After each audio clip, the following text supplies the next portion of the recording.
As we continue to work to improve reading in middle and high school, we're sharing how to teach vocabulary in a meaningful way.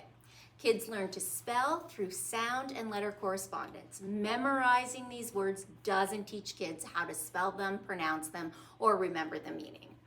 So what we have here is we have a grade 5 list of science vocabulary, and this is our new science curriculum in grade 5. The word that we're going to work with is xylem. Now, I didn't know what this word was, and I'm sure it's going to be very scary for teachers and for students alike. It's just as scary to try to spell this word. So we're going to take them through orthographic mapping of this word xylem.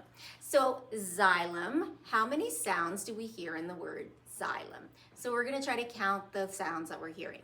Z, I, L, M. So we hear 5 sounds.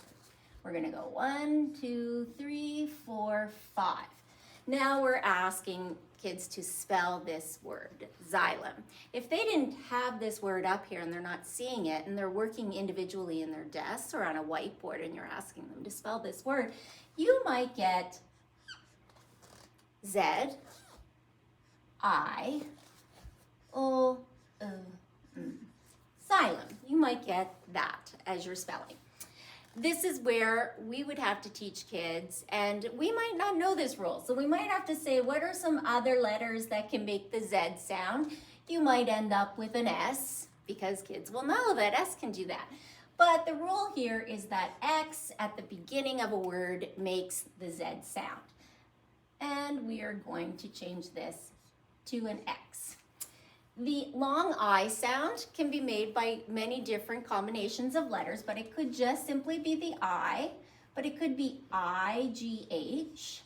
It also can be a Y. This is where we're going to change this to the Y. Xylem. And now we have spelt the word